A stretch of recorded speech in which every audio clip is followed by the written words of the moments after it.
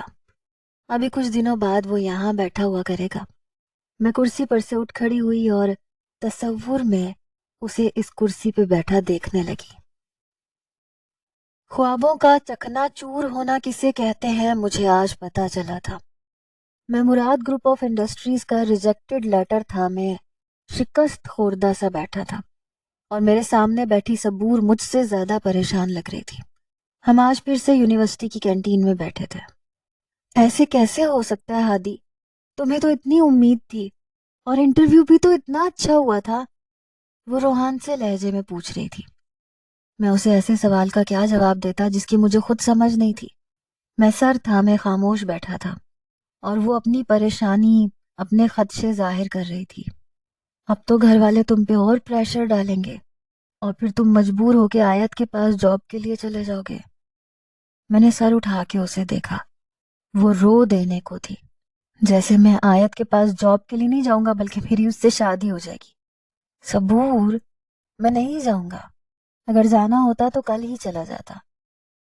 تم ایک دفعہ سیدھا سیدھا انکار کیوں نہیں کر دیتے؟ وہ اب غصے میں کہہ رہی تھی، ایسے جیسے میں جان بوجھ کے سب کچھ کر رہا ہوں۔ انکار ہی کرنے گیا تھا یار، بتایا تو ہے کیا ہوا تھا وہاں۔ کچھ نہیں کر سکا میں، الٹا جھوٹ بول کے بلکہ جان بچا کے وہاں سے آیا ہوں۔ پر تم پریشان نہ ہو، اب وہ انٹرنیشنل کمپنی کی کال کا انتظار ہے مجھے پوری امید ہے وہاں میری جاب ہو جائے گی۔ میں نے سر کو جھٹکتے ہوئے بتایا۔ وہ ابھی بھی خفا سی اپنی انگلیوں کو آپس میں چٹک رہی تھی۔ ہلکے گلابی جوڑے میں وہ ہمیشہ کی طرح سادگی کا پیکر بنی بیٹھی تھی. مجھے وہ اس انداز میں بھی بہت اچھی لگ رہی تھی، اتنی اچھی کہ میں اس لمحے اپنی ساری پریشانی بھلائے مسکرا دیا. اب ایسے مایوس ہو جاؤ گی تو کیا کروں گا بھلا؟ میں نے مسکراہٹ دبائے محبت سے دیکھتے ہوئے کہا. اس نے خفا سے نگاہیں اٹھائیں، میری نگاہوں میں دیکھنے لگی. تم آیت کو جا کے انکار کیوں نہیں کرتے؟ تم اسے کہہ دو صاف صاف کہ تم یہ نوکری نہیں کرو گے.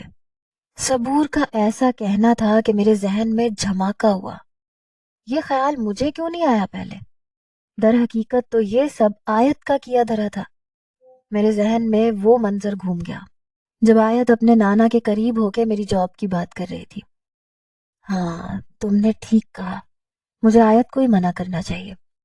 وہ جو اداس سی بیٹھی تھی ایک دم سے کھل کے مسکرا دی. مجھے اس کی مسکراہٹ دیکھ کے سکون مل گیا. میں اب آیت سے بات کرنے کے بارے میں سوچنے لگا.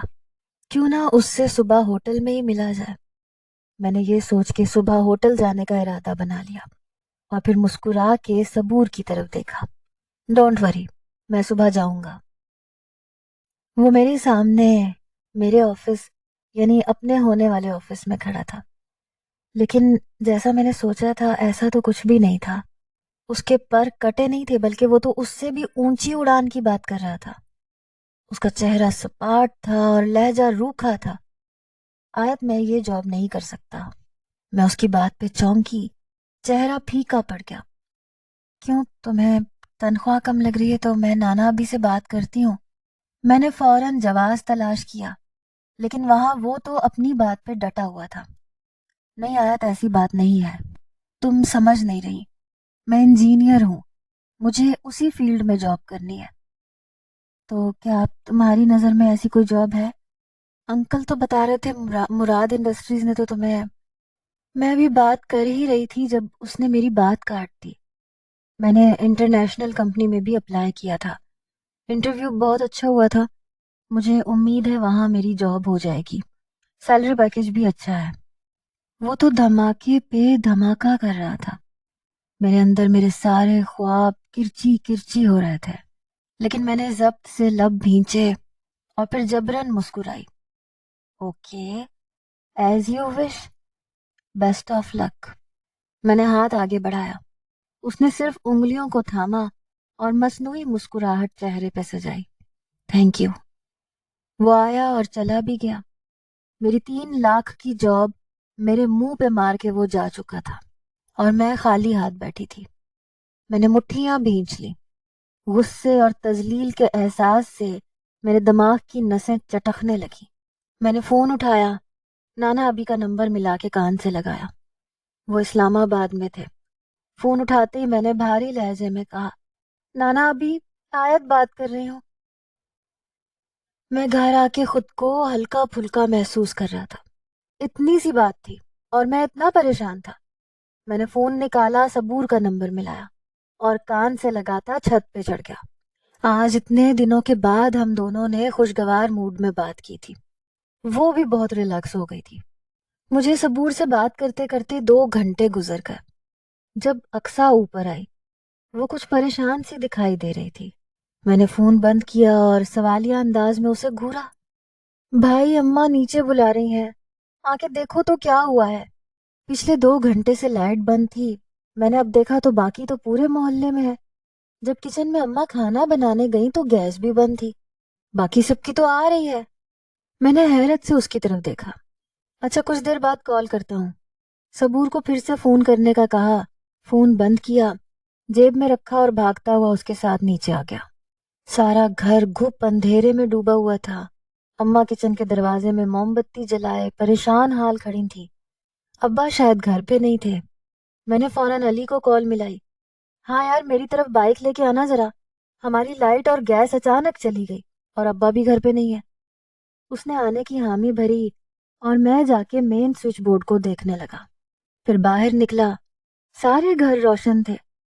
واقعی لائٹ پیچھے سے بند کی گئی تھی اور محلے میں صرف ہمارے گھر کی ہی لائٹ بند تھی. میں واپس گھر آیا، ابا کو فون ملانے لگا. وہ آفس سے آج لوٹے ہی نہیں تھے. ٹائم تو کافی ہو گیا تھا. ہادی بیٹا، یہ کیا مسئلہ ہے؟ لائٹ اور گیس اکٹھے چلی گئی. بل جمع کروائے تھے نا؟ اماں میرے سر پہ کھڑی سوال پہ سوال کر رہی تھی. میں ابا کو بار بار فون ملا رہا تھا. اتنے میں علی بائک کی چابی تھامے اندر آیا. السلام علیکم چچی، بل جمع کروائے تھے؟ اس نے بھی آتے ہی پیشانی پہ بل ڈالے وہی سوال دہرایا. میں نے جھنجھلا کے سر اٹھایا. ہاں یار، اس معاملے میں کبھی کوتاہی نہیں کی، اور اگر نہ بھی جمع ہوئے ہوں تو 1 ماہ پہ تو بجلی نہیں کٹ جاتی نا. میں نے بالوں میں ہاتھ پھیرتے ہوئے کہا. پھر ابا کا نمبر ملا کے کان سے لگایا. اس دفعہ تیسری گھنٹی پہ انہوں نے فون اٹھا لیا. ہیلو ابا، کہاں ہیں آپ؟ میں نے پریشان لہجے میں پوچھا. اس سے پہلے کہ میں انہیں گھر کے حالات کے بارے میں بتاتا، وہ پریشان لہجے میں گویا ہوئے. ہادی بیٹا، یہاں آفس میں میرے ساتھ ایک مسئلہ بن گیا ہے. کیا مطلب؟ کیسا مسئلہ ابا؟ بیٹا، یہاں کچھ پیسوں کی ہیرا پھیری ہوئی ہے اور الزام مجھ پہ آ رہا ہے. تم اپنے چچا کو لے کے ادھر آفس پہنچو. میرے سر پہ تو جیسے آسمان آن گرا. ابا اتنے سالوں سے ایک نجی کمپنی میں ملازمت کر رہے تھے اور ایسا پہلے کبھی نہیں ہوا تھا. میں نے پریشان ہو کر اپنے ارد گرد کھڑے تمام نفوس کو دیکھا، پھر تیز تیز قدم اٹھاتا ایک طرف ہوا. ابا بالکل بھی پریشان نہ ہو، میں بس پہنچ رہا ہوں. میں نے فون بند کیا اور علی کی طرف دیکھا، جبکہ اماں اور اقصیٰ اب پھٹی پھٹی آنکھیں لیے مجھے دیکھ رہی تھیں. عابد چچا گھر پہ ہیں؟ میں نے انہیں کچھ بھی بتانے کے بجائے علی سے پوچھا. ہاں، گھر پہ ہی ہیں. خیریت؟ تایا جان کہاں ہے؟ کیا ہوا ہے انہیں؟ علی پریشانی سے پیشانی پہ بل ڈالے میری طرف بڑھا تو اماں بھی اس کے ساتھ ہی تھی. ہادی، کیا ہوا تمہارے ابا کو؟ اماں پریشان نہ ہو، آفس کا کچھ مسئلہ ہے. میں، چاچو اور علی جا رہے ہیں. آپ اقصیٰ کو لے کے چچی کے پاس چلی جائیں، دیر ہو سکتی ہے. میں نے عجلت میں اماں کو تسلی دی اور علی کو باہر آنے کا اشارہ کرتا خود بیرونی دروازے کی طرف بڑھا. عقب سے اماں کی آوازیں ابھی بھی آ رہی تھیں. ہادی، بات صحیح سے بتا کے جا، میرا دل ہول رہا ہے. میں نانا ابھی کو سب بتاتے ہوئے دلگیر تھی. میں نے گھر آ کے انہیں تفصیل سے کال کی تھی. میں مایوس تھی، لیکن وہ ہمیشہ کی طرح میرا حوصلہ بن گئے. ان کے لیے تو جیسے کچھ بھی مسئلہ ہی نہیں تھا. وہ گہری سانس خارج کرتے ہوئے بولے، لاڈی، اب وقت آ گیا ہے کہ ان کو طاقت دکھائی جائے. وہ پرسکون لہجے میں کہہ رہے تھے. میں نے حیرت سے بھویں سکیڑی. وہ کیسے؟ وہ سب تم مجھ پہ چھوڑ دو. 2 دن بعد وہ یہاں تمہارے سامنے کھڑا ہوگا. اور کون سی کمپنی بتائی ہے اس نے دبئی کی؟ میں ابھی بھی مایوس تھی، اس لیے اداس سے لہجے میں انہیں اس کمپنی کی ڈیٹیلز دی. میں اپنے کمرے میں تھی، پردے گرائے، تمام روشنیوں کو گل کیے. میں باہر کو بھی اپنے اندر کی طرح گپ اندھیرے میں کیے بیٹھی تھی. اوکے لاڈی، پریشان ہونے کی کوئی ضرورت نہیں ہے، سب سیٹ ہو جائے گا. تم اسلام آباد چلی آؤ، تمہاری نانی بہت یاد کر رہی ہے. نہیں ابھی نہیں، ایگزام سے پہلے ہی آؤں گی. ابھی ہوٹل کے بہت سے کام ہیں اور ہادی کا بھی تو مسئلہ ہے. آخری جملے پر میرا لہجہ بھیگا سا تھا. ظاہر سی بات تھی، میں کیا کرتی؟ بار بار ہادی کا وہ انداز، اس کا وہ لہجہ اور اس کی نگاہوں میں اپنے لیے بے اعتنائی مجھے اندر سے کاٹ رہی تھی. سب حل ہو جائے گا. اچھا میں ایسا کرتا ہوں، میں تمہارے پاس چلا آتا ہوں. میں تمہیں ایسی حالت میں یوں نہیں چھوڑ سکتا. آ جائیے. میں نے حامی بھری اور پھر فون بند کرنے کے بعد باہر ٹیرس پہ نکل آئی. ہمدانی ولاس کے اس وسیع و عریض لان پہ نگاہیں جمائے. میں نے ٹھنڈی آہ بھری. میرے سنہری بال ہوا کے زور پہ اڑ اڑ کے میرے چہرے پہ اٹکھیلیاں کر رہے تھے. ہلکے ہلکے بادلوں نے شام کو حسین بنا دیا تھا. آج اگر میں اتنی اداس نہ ہوتی تو ضرور اس موسم سے لطف اٹھا رہی ہوتی. محبت بھی عجیب جذبہ ہے. یہ چاہے تو دنیا کی ہر چیز حسین بنا دے، اور یہ چاہے تو ہر دلکش چیز کو بے رنگ کر دے. مجھے بھی کچھ بھی اچھا نہیں لگ رہا تھا. اگر کچھ اچھا لگتا تھا تو صرف ہادی. اس کی ہر ادا، بولنا، چلنا، دیکھنا، مسکرانا. میں کیسے اپنے دل کو پرسکون کرتی جو صرف ایک ہی رٹ لگائے بیٹھا تھا، ہادی چاہیے، بس ہادی چاہیے. بابا اپنی بیوی کے ساتھ باہر گھومنے گئے تھے. حالانکہ اس لمحے مجھے ان کی بہت ضرورت تھی. وہ مجھے شدت سے یاد آ رہے تھے، لیکن میں یوں فون کر کے انہیں ڈسٹرب نہیں کرنا چاہتی تھی. دوسری بیوی سے ان کے 2 بچے تھے، ایک بیٹا اور ایک بیٹی. وہ اپنی زندگی میں خوش تھے، مطمئن تھے، اور مما تو بہت دور جا چکی تھی، اس دنیا کے سب جھمیلوں سے دور. وہ بھی مطمئن ہوں گی. آج مجھے دونوں بہت یاد آ رہے تھے، بہت زیادہ. میری آنکھیں نم تھیں، دل بوجھل تھا. میں نے آسمان کی طرف دیکھا اور آنکھیں سختی سے بند کر لیں. مجھے کمزور نہیں ہونا تھا اور نہ ہارنا تھا. مجھے ہر رشتے کی طرح ہادی کو نہیں کھونا تھا. میں نے رگڑ کر گال صاف کیے اور واپس اپنے کمرے میں چلی گئی. میں عابد چچا اور علی کے ساتھ بابا کے آفس پہنچا تو وہاں تو الگ ہی تماشا چل رہا تھا. لاکھوں کی ہیرا پھیری کا الزام ابا پر تھا اور کمپنی کے مالک نے پولیس تک بلا رکھی تھی. ہم سب کے تو ہاتھ پاؤں پھول گئے. چچا نے بڑی منتوں سے ضمانت کروائی. ہم ابا کو لے کے گھر پہنچے. وہ رات ہم نے جیسے تیسے گزاری. صبح ہوتے ہی میں علی کے ساتھ وابڈا آفس نکل گیا. وہاں سے پتا چلا کہ ہمارا پچھلے 3 مہینے کا بل جمع نہیں ہے، اس لیے بجلی کا کنیکشن ختم کر دیا گیا ہے. میں نے تمام رسیدیں دکھائیں تو اس نے مجھے اپنی طرف سے جاری کردہ رسیدیں دکھا دی جن میں بل کی ادائیگی نہیں ہوئی تھی. میرا تو سن کے دماغ گھوم گیا. ایسا ہی کچھ گیس کے بل کے ساتھ بھی تھا. میں دونوں جگہوں سے دھکے مار کے نکالا گیا کیونکہ میں دونوں جگہوں پہ آپے سے باہر ہو گیا تھا. سمجھ سے باہر تھا آخر کو یہ ہو کیا رہا تھا. گھر آیا تو اماں ابا دونوں سر تھام کے بیٹھے تھے. اقصیٰ کو کالج سے نکال دیا گیا. کچھ ایسی بدتمیز لڑکیوں کے ساتھ اس کا نام جوڑا گیا جنہوں نے کسی ٹیچر کے ساتھ بدتمیزی کی تھی، جس کی وجہ سے ان لڑکیوں سمیت اسے بھی کالج سے نکال دیا گیا. اقصیٰ کا رو رو کے برا حال تھا. اس کا تو دور دور تک ان لڑکیوں کے ساتھ کوئی واسطہ ہی نہیں تھا جنہوں نے ٹیچر کے ساتھ بدتمیزی کی تھی. میں یوں ہونک بنا کھڑا تھا جب ابا نے میری سوچ کو نیا رخ دیا. ہادی، آیت بیٹی کو فون ملا. میں تو کب سے فون کر رہا ہوں لیکن وہ فون نہیں اٹھا رہی. ابا کا ایسا کہنا تھا کہ میرے ذہن میں جیسے ٹچ ٹچ کر کے ساری گرہیں کھلنے لگی اور میں سر تھام کے وہیں کرسی پر ڈھہ گیا. میری نظروں میں آیت کا وہ مطمئن چہرہ اور اس کے وہ الفاظ گونج رہے تھے: okay, as you wish, best of luck. اس کے چہرے کی وہ پراسرار مسکراہٹ میری رگوں میں بہتے خون کی گردش بڑھا گئی. ابا اب کسی کاغذ پہ سے نمبر دیکھ کے فون ملا رہے تھے. میں نے کاغذ پہ غور کیا تو میرا اپوائنٹمنٹ لیٹر تھا. کسے فون کر رہے ہیں؟ میں نے گڑبڑا کے ان سے پوچھا. وہ چشمہ ناک کی نوک پہ رکھے بیٹھے تھے. چہرہ پریشانی کی وجہ سے زرد ہو رہا تھا. جس انسان پہ ایک ساتھ اتنے مسائل ٹوٹ پڑے اس کی حالت ایسی ہی ہوتی ہے جیسی اس وقت ابا کی تھی. وہ فون کان سے لگائے بیٹھے تھے. اماں بار بار اپنے آنسو پوچھ رہی تھیں. ان کا حال تو کل سے یہی تھا. ابا کی نوکری ختم تھی، اقصیٰ کو کالج سے نکال دیا گیا، بجلی، گیس اور پانی بند تھا. ابا، میں کچھ پوچھ رہا ہوں، کسے فون ملا رہے ہیں بار بار؟ میں نے جھنجھلا کے سوال کیا. انہوں نے غصے سے مجھے دیکھا اور الٹا سوال کر دیا: تو آیت بیٹی کے ہوٹل جانا شروع ہوا؟ میں ان کے سوال پہ بھونچ کا گیا. میں اب ان سے کیا کہتا کہ میں تو کل صبح اس کی نوکری اس کے منہ پہ مار کے آیا تھا اور یہ سب مصیبتیں اسی کا نتیجہ ہے. میری چھٹی حص مجھ سے کبھی جھوٹ نہیں بولتی اور اب تو جیسے میرے 24 طبق روشن ہو چکے تھے. ہاں جانتا ہوں 14 طبق ہوتے ہیں لیکن میرے 24 روشن ہو چکے تھے. میں ابا کو کوئی بھی جواب دیے بنا اٹھا اور گھر سے باہر نکل گیا.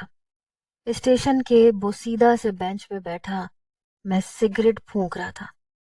ہاں تو اور کیا کرتا، ٹینشن سے اور گھر کے حالات سے دماغ پھٹ رہا تھا. اور اب تو شاید ابا کو پتہ بھی چل گیا ہوگا کہ میں کیا کارستانی سر انجام دے چکا ہوں. سارا دن باہر گزار کے جب میں گھر پہنچا تو تب ایک آخری امید کی کرن بھی بجھ چکی تھی. مجھے دبئی انٹرنیشنل کمپنی کی طرف سے ریجیکٹڈ اور naan eligible for this post کا ای میل آیا ہوا تھا اور میں اس وقت کو کوس رہا تھا جب میں نے آیت کو اس کمپنی کے بارے میں بتایا تھا. میں نے دانت پیسے اور موبائل زور سے بیڈ پہ پٹک دیا. سر پھٹنے لگا تھا. ایسا لگ رہا تھا جیسے آیت نے مجھ پہ میری ہی زندگی تنگ کر دی ہو. میں سر تھامے یوں ہی بیٹھا تھا جب ابا دھاڑ سے دروازہ مارتے کمرے میں داخل ہوئے. میں نے چونک کے ان کی طرف دیکھا. اپنے موبائل کی ٹارچ جلائے وہ میری طرف آ رہے تھے. تم آیت سے کیا کہہ کے آئے ہو؟ وہ غصے میں بھرے مجھ سے پوچھ رہے تھے. میں نے نگاہیں چرائی. تم جانتے ہو اس وقت ہمیں آیت کی کتنی مدد کی ضرورت ہے، اور اس نے مجھ سے کہا ہے کہ انکل ہادی نہیں چاہتا کہ میں آپ کی کسی بھی طرح کی کوئی مدد کروں، اور وہ میری جاب ٹھکرا گیا ہے.